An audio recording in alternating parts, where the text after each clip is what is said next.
awardees. And for that, I'll bring up Patrick McCaskey, who is going to introduce the honorees of Father of the Year. Patrick?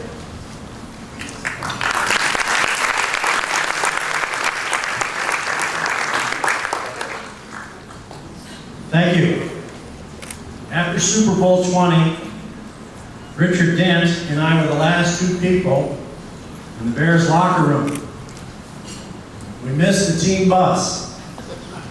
We took a cab back to the hotel. When I offered to pay, Richard did not object.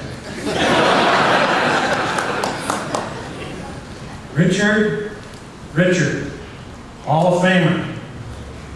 A rewritten song puts Richard in the hall.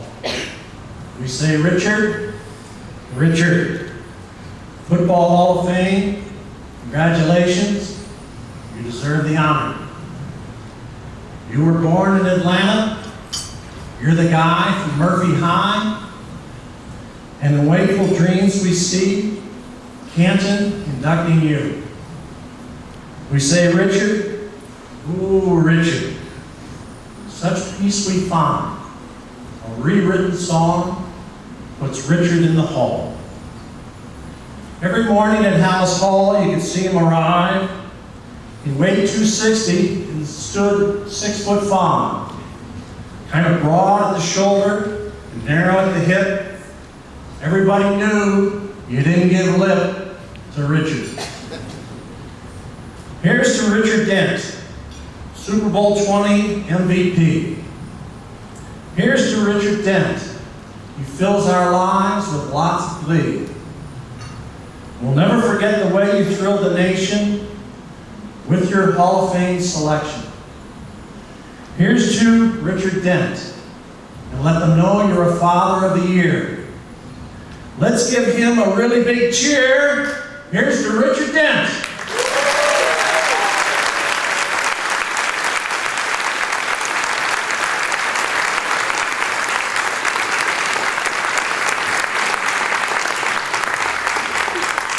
And we have a Richard Dent video that, while you come up, Rich, let's take a look at the video. You roll that, please.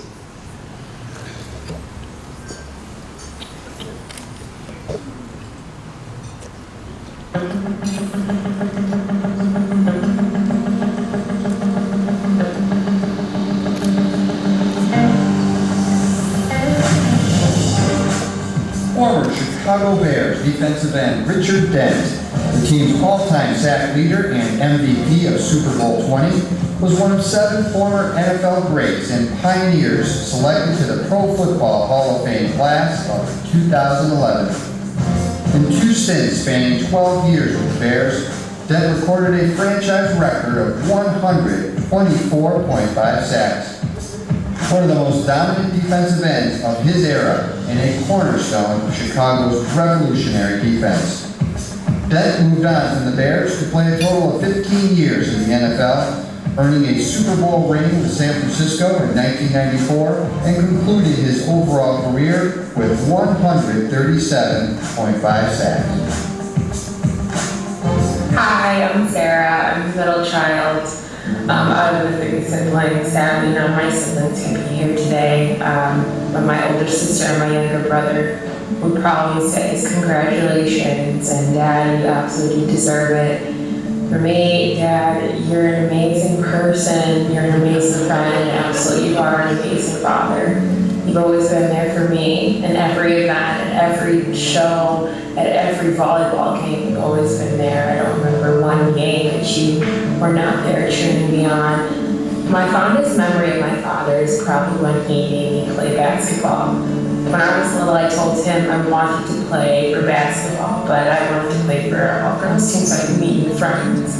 But when my parents, when they looked up for all the kids in my area, there was only boys basketball teams. And so my father told me that if I wanted to play basketball, I would only have to play with all boys.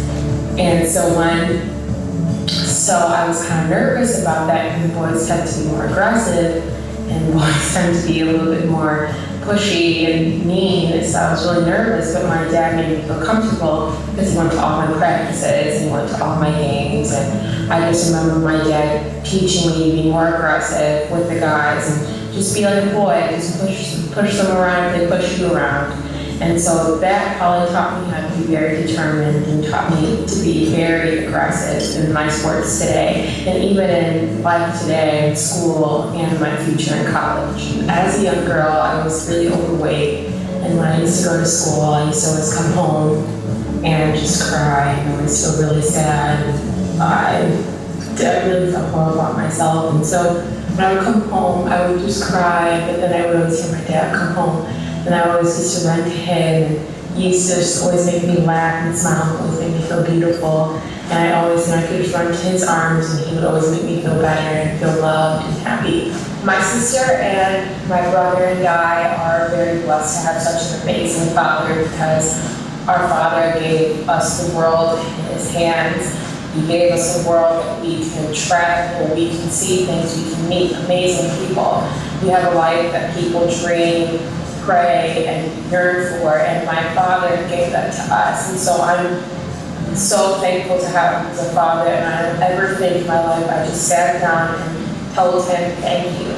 So Dad, thank you so much for being there for me. Thank you for talking to me. Thank you for being a great friend.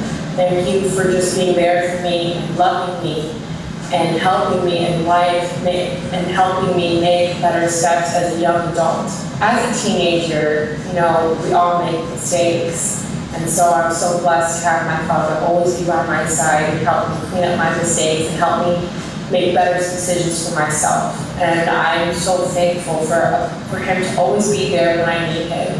Every time I'm crying, I call him. Every time I need something, I call him, because I know that he'll always be there. And I know that he'll always be by my side, even when I'm wrong or even when I'm right, my father is always there. So Dad, I'm here tonight to see you get honored for being an amazing father, and you absolutely do deserve this award. So I'm here tonight to be by your side like you've been by my side for 18 years. And I'm so happy for you. I'm so proud of you. Congratulations, you absolutely deserve it, and I love you. And I'm going to tell you this probably for the 100 billionth time that I do love you. And I know that we're going to probably have even 100 more memories. So, Dad, congratulations. Love you, Dad.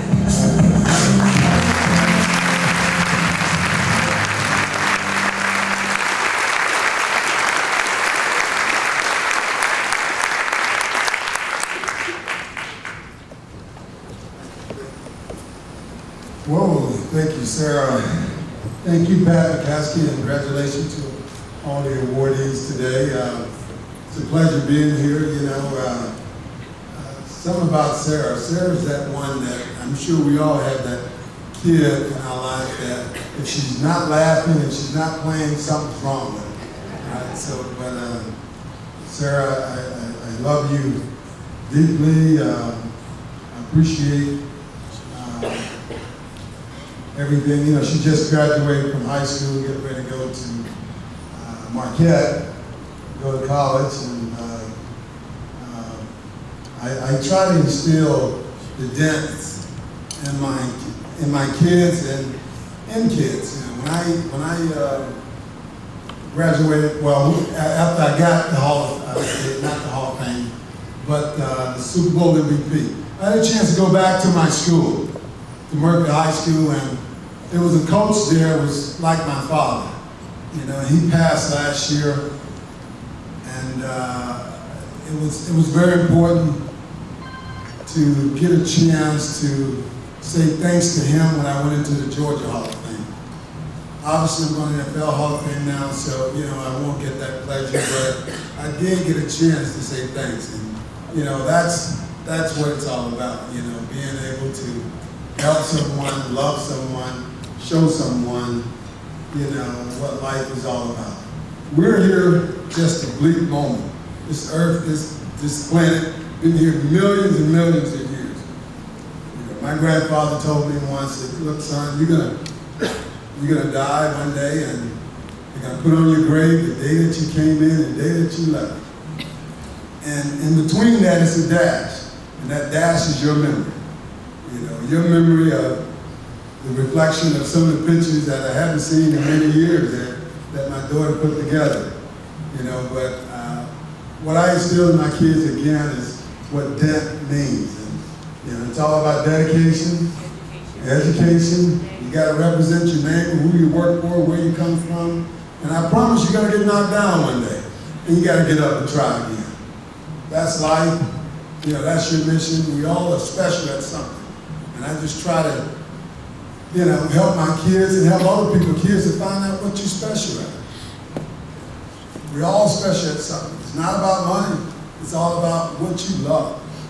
You know, if you love it, money will come, blessings will come, and a lot of other things will come.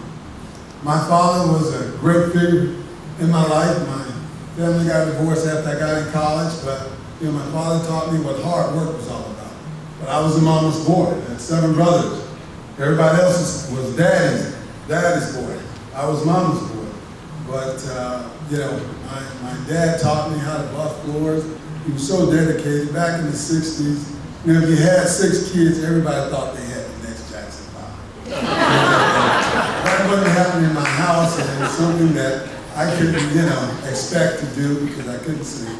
I couldn't play the instruments. So, you know, I basically hung out with my mother, cooked and learned, and, you know, go to church and do other things. But, you know, but I had a chance to, again, meet a guy that got me off to college. And when I got to college, I had a chance for a guy to nourish me and develop me in college by the name of Joe Gilliam Sr., who would be introducing me in the Hall of Fame. So I have to say thanks to those people, and thanks to you, the IFI, to doing such a thing for young kids to be able to open up their feelings and their love. This is just one step. You have many, many more steps of things that you're going to remember, that you're going to appreciate in your life. So thank you.